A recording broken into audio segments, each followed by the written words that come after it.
વાલિયા તાલુકાના એક ગામમાં 5 વર્ષીય બાળકી સાથે દુષ્કર્મ આચરનાર નરાધમને પોલીસે માંડવી તાલુકાના વાગનેરા ગામ ખાતેથી ઝડપી લીધો હતો।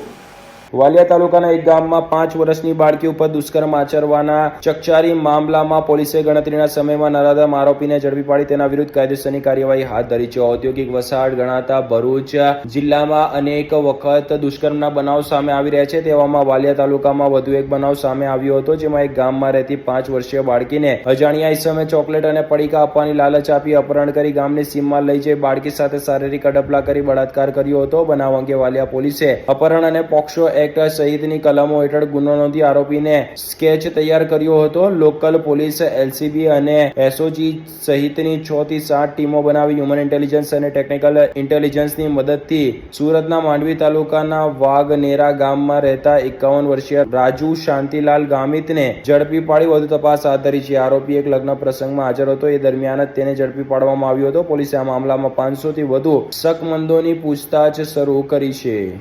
14/4/2026 ના રોજ એક ફરિયાદ અમારે ત્યાં વાલિયા પોલીસ સ્ટેશનમાં એક ફરિયાદી આવી હતી, જેના કહેવા મુજબ આની બાળકી જેની ઉંમર 5 સાલ છે, આના સાથમાં એક રાજુભાઈ સનોપ શાંતિભાઈ ગામિત ઉંમર વર્ષ 51 વાગનેરા માંડવીના જે માણસ છે, આને 9 તારીખમાં આને લલચાવીને ફોસલાવીને અને ચોકલેટનો લાલચ આપીને ખેતરમાં લઈ જઈને બલાત્કાર આચર્યો હતો, જેમાં અમારે 14/4/26માં અપહરણ સાથે રેપ અને પોક્સોની એફઆઈઆર દાખલ થઈ હતી।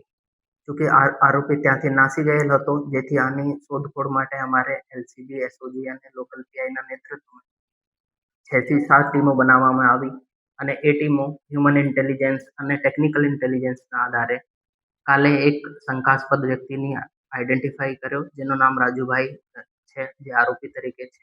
પછી આની યુક્તિ પ્રયુક્તિ તરીકે પૂછપરછ કરતા આજે આને ગુનો આચરેલ હોવાનો કબૂલ કરેલ, જે પછી આની 3/35 આજે બપોરે ધરપકડ કરવામાં આવી।